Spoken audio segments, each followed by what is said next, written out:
Hello and welcome to Block in Order, the show that explores the legal issues facing the world of Web3 and beyond. I am a particularly scruffy Kyle Lawrence, and with me, as always, he's my, your, and the whole world's Valentine, Moish Peltz. And also scruffier than usual. Happy to join you, Kyle. How are you doing? What's in the water and the air that makes us look so unkempt? It's February in New York, and if you're not from here, then well, one, congratulations, but two, this is just what happens now. We have to survive. We're almost at spring, but we're definitely not there yet. That's true. We did have a bit of a snowstorm the other day for all of our blockhead friends that are down watching in the South. Please don't cry for us. We're no heroes. Yeah, come back from Puerto Rico when you run out of money and you don't have any taxes to pay. Oh God, exactly. Well, Moish, with the weather shenanigans out of the way, why don't you lead us off with the top of the order? All right. Well, our first topic for today is the announcement that GoDaddy has partnered with ENS, Ethereum Name Service.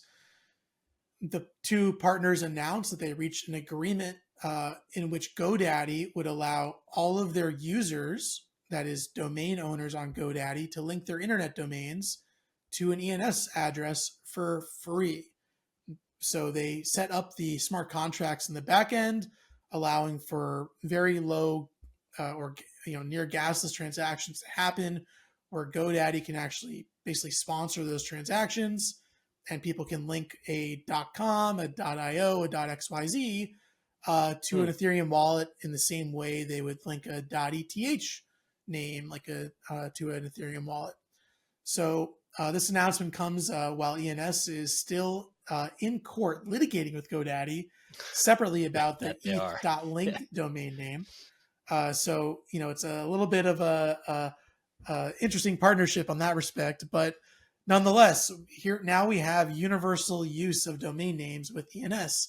So Kyle, if this is the future here, every domain name, nay, every ownable digital asset can now be linked to the blockchain. How does this change the world of certainly domains, but thinking about just other assets that are not necessarily blockchain assets, but kind of an on-ramp to being them? I think you hit the nail on the head, Moish, as you often do in most things. They do call it the Hebrew hammer, The Hebrew hammer. I'm pretty sure that one's taken. It's definitely taken. Look, if every domain name is going to become a Web3 domain, I think you're exactly right. This is an interesting step towards the world of phygital that we always talk about, and making real world assets exist on the blockchain in addition to existing on the real world. This is kind of a fascinating development, and it's weird. It's getting a lot of attention, but the implications of it aren't, and I'm curious as to why that is. I think this is really fascinating, and with GoDaddy's brand brand name recognition, and with the important work that ENS does and how large they are, this is a great marriage of two real sort of totemic figures within their respective spaces. How do you think this is going to turn out? What's the next step from here? Where do we go after this particular partnership? Yeah, I mean, I think it's a great point about real world assets. And a lot of the difficulty is, if you want to take a real world asset and put it on the blockchain, well, first you have to digitize it. So it's necessarily just easier to take digital assets that are not necessarily blockchain assets and tokenize them. And so that's what we're seeing, right? It's like now there's a way. Yeah. I know this has always been kind of possible for you to take any domain and kind of use it with ENS. But now if you're just someone on GoDaddy that has, 10 domains or just owns a website, and you're like, hey, I want to make my .com into a ENS domain and take all the benefits that come with that. Well, now there's like a really easy portal to do that without having to know anything really about crypto. So I think that's exactly it, right? I think we're seeing this, now in 2024, this is one of the big breakthroughs that we're starting to see, is making it easier for users that are already, digitally savvy, but not necessarily blockchain savvy, and just making it easier and easier for them to onboard into Web3. Fascinating stuff. Next up on the order, we have Monero is being delisted from Binance. News came out recently that Binance said it will stop listing the Monero token, XMR, as of February 20th, even though withdrawals will be supported until May 20th. Monero has slumped about 30% to a 20-month low after the news broke. And this is interesting because about a week before, Finnish law enforcement agency, the National Bureau of Investigation, clever name, recently claimed that it may have found a way to trace the privacy coin Monero. However, proponents of the privacy coin have dismissed the agency's claim and insisted that the cryptocurrency is still untraceable. What's interesting here is that Monero is basically a privacy coin, and a privacy coin is a cryptocurrency that preserves anonymity by obscuring the flow of money across the networks. With all of the headwinds that Binance has been facing with the SEC scrutiny and CZ going to jail and and all these kinds of things, how do you think that played into the decision, in terms of delisting them? Yeah, I think Monero is one of those things that people just kind of forgot about, and it does what it does really well, Right. but Yeah. for I guess various reasons, just hasn't ever really taken off as a fairly widely used currency. So, Right. I think, I remember seeing the Finnish law enforcement thing, and there was some claim, well, like, oh, it's law enforcement's cracked Monero. It's not really that private. But it turned out, from what I read, it actually Right. wasn't that the coin itself did what it was supposed to do. But when you started trading it on centralized exchanges, then you could detect, like, hey, a user is trading Monero for this coin, and you can kind of see that they're moving in large amounts of Monero, things like that, which has nothing to do with the privacy coin. It has to do all with the centralized exchange. And so Right. I think once the government monitors now in place at Binance are like, wait, what? They're like, oh, let's get this out of here. So, Yeah. which look at the 30% drop in price in a bull market where everything else is going up, like at Right. least that. Yeah. That's a pretty big drop, and it just shows, one, how influential Binance still is, even in its now monitored state. Scrutinized Yeah. state. Yeah. Exactly. But also just how much a lot of these coins rely upon that.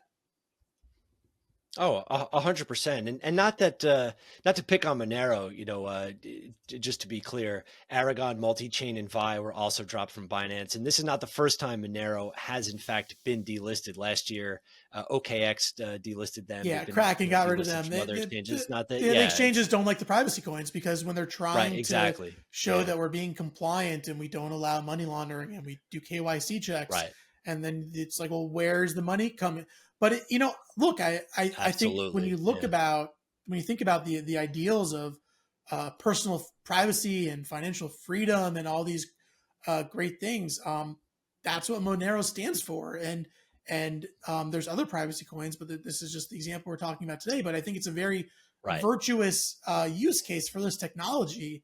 But I think just It's the way true. the regulatory It, environment is now, it's just not well, yeah. welcome, which is a little Well, bit yeah. concerning, right? Well, I mean, that's just the reality of the world we live in. And we can all sit here and sing kumbaya and talk about how great Monero is. And it's a great use case and a great application of the tech. But the truth is, when you have Elizabeth Warren's Eye of Sauron looking down upon them and talking about North Korea and OFAC and all these things, it just doesn't work in the real world, at least not in the US and the regulatory state we're in, unfortunately. So. All right, Kyle, is Twitter dead? Dead as Dillinger Moish. You heard it here first on Block and Order. This is it. This is the last day of Twitter. There's no more. And yes, I'm calling it Twitter. I'm not calling it X because X is a stupid rebrand. It's a stupid name. Twitter is done. That's it. How do you really feel, Kyle? Look, I think Farcaster is the first app that we've seen that has a legitimate case that it will dethrone Twitter. It's generated a lot of buzz this week after the launch of Frames. And if you don't know, Frames is a feature that allows developers to add mini apps into users' posts or casts, which is a way better name than tweets. I mean, Farcaster casts, Sure, like really is. they've nailed it, right? But I mean, you think about a Twitter tweet and the idea that within that you could build an app that's dynamic, programmable. You could put things like polls, which I guess Twitter has, but you can also put things like dynamic blog posts. You can allow people to mint NFTs. You can play mini games, whatever you want. It's a little frame where you can program anything. I think it's incredible. I think Farcaster's the first or one of the first, real Web3 products that has also made it a really amazing onboarding experience for Web2 users. You can download it on the iTunes App Store. You don't need to know anything about crypto to use it. And the frames things are incredible, right? So you're seeing at the beginning of this year, they had something like 5,000 or 6,000 daily active users. And a few weeks later, they're almost at 200,000 users, which is insane growth, right? That's massive. Yeah, it's enormous. I don't think people realize just how big of a jump that really is. And you nailed it. You're talking about Twitter and how they manage what you post. And in reality, they're the gatekeepers. They control that entire process. They control what it looks like. They control its functionality and how it operates. With Farcaster, doesn't do that. You basically control every aspect of it. And it sounds cliche. It may sound like a platitude to some, but in reality, this is what Web3 is all about. We talk about freedom and the decentralized platforms and whatnot. This is it. I mean, you're seeing it unfold in real time.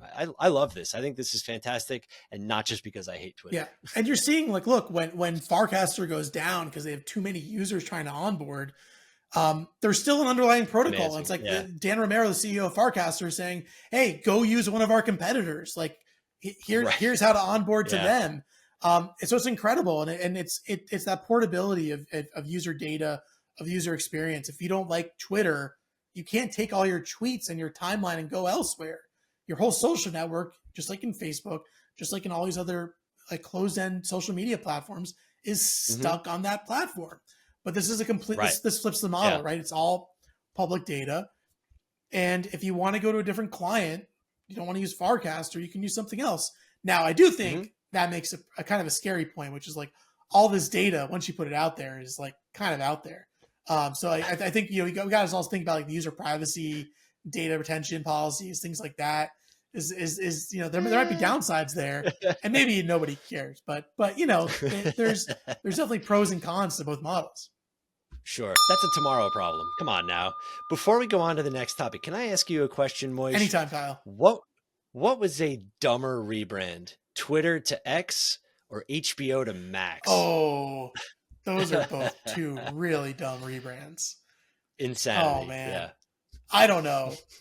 I got to go with Max because HBO always stood for like prestige, the best. When you turned on 100%. HBO Sunday night, you knew you were getting the primo A+ like gold content.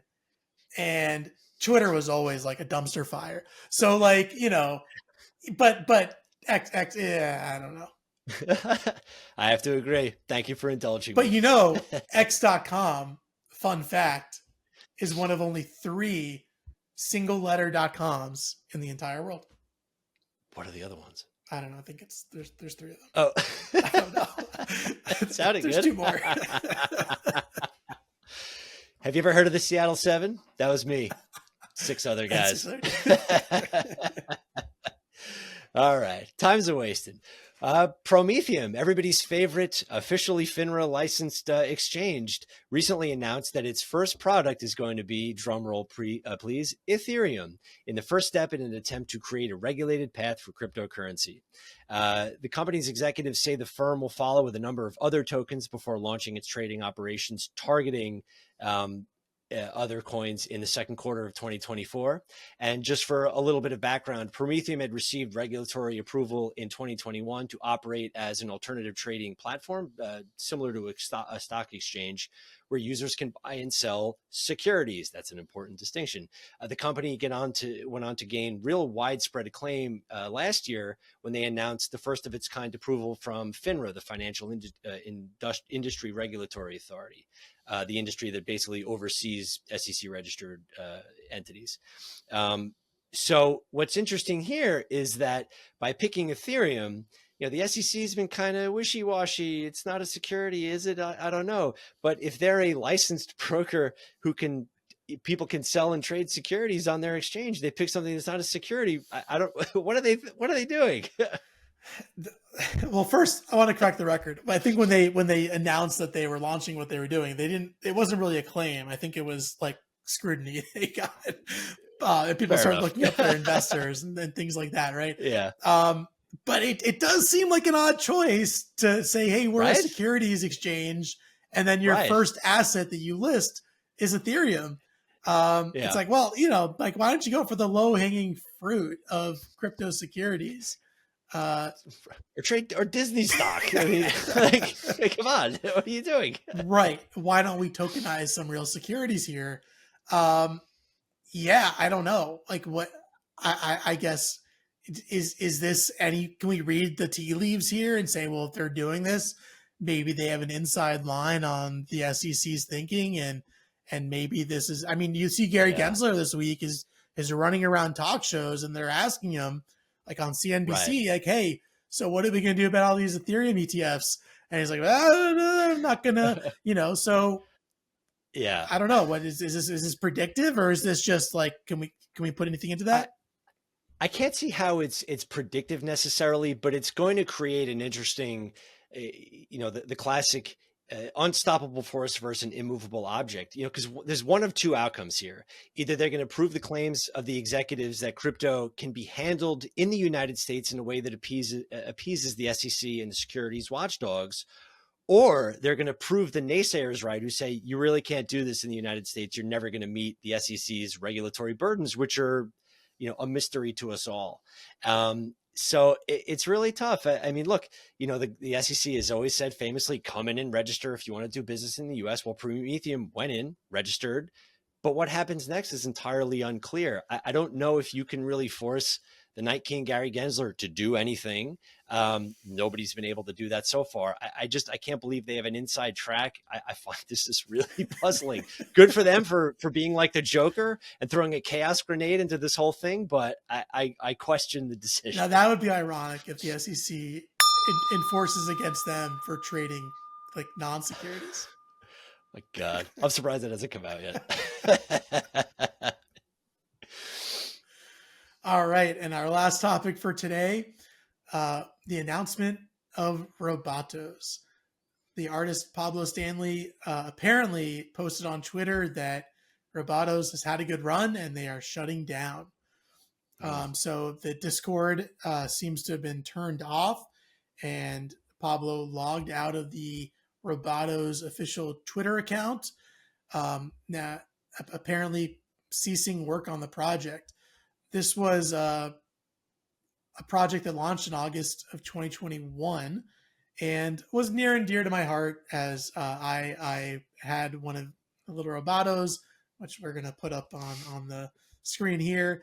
And I'm a little sad that it's now gone. But apparently he ran into problems with the just his ability as an artist to manage his artistic vision, and also to run an NFT project with, I'm sure, very demanding users in the Discord server asking for updates consistently. And, Kyle, we've seen projects that have sold. We've seen projects that have just like completely shut down or rug pulled. But this is kind of a new one where the artist is seeming to support the IP and the vision in some respects, but he's refusing to sell.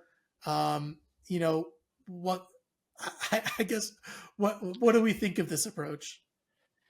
It's interesting. I'm not quite sure what to make of it. I mean, we're basically just speculating at this point. There seems to be, just trying to read between the lines, lack of creative control. The idea that if he were to continue down this path, he would lose control of his own IP. I know a lot of artists, I mean, we represent a lot of them, who struggle with that idea. They still want to maintain the integrity of what they're doing. It's interesting. Where does that line get drawn? Does he owe some kind of duty to this project? I mean, that's his art. I mean, basically he could do whatever he wants. Who are we to sit here Right. and pontificate as to what that really means? Does he owe a duty to people like you who own these assets, or the other people on the platform? I mean, maybe not. I don't know. But like, nobody knows who Banksy is, and it's another thing. Like, does he owe a duty to the American public? Is there a public trust component that Banksy owes us, that he has to do what he or she does?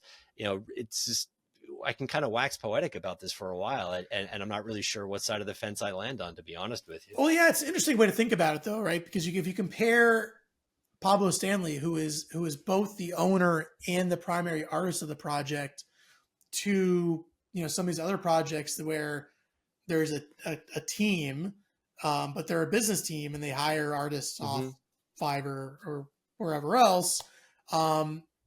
There's well, like, yeah, we don't care. We'll sell the project. We hire people to make art. Company owns art. Let's sell a company. Who gives a crap? Here you have an artist that put blood, sweat, and tears into making these cute little robots and pets and the whole universe of things, and they wanted to do a TV show and all these aspirations. And he's like, look, it's we ran through our pot of gold and it's not viable artistically or financially, so let's move on. It's hard to say, well, like, no, you shouldn't do that, Mr. Artist. Right, exactly. Yeah, interesting to see if more comes out about this, or if Pablo comes out with any more information. I'm sure he'll be asked, but curious. Yeah, Curious love to see to what hear the happens. inside scoop. Yeah. All right. Thank you for joining us on our 8th episode of Block and Order. Don't forget to like and subscribe to our channel if you like the content. Please drop a comment if there's a specific topic you'd like us to cover. And also, please subscribe to our socials. Links are down in the show notes. Please note the Block and Order is meant for informational purposes only. It is not intended to be legal or financial advice. If you're going to take the plunge down the rabbit hole, please consult your own attorney. The hosts and guests on Block and Order may hold cryptocurrency and probably an irresponsible amount of NFTs or other digital assets from companies that may have been mentioned during the programming. Possession of these assets does not in any way constitute a professional endorsement, legal advice, or financial advice in any way.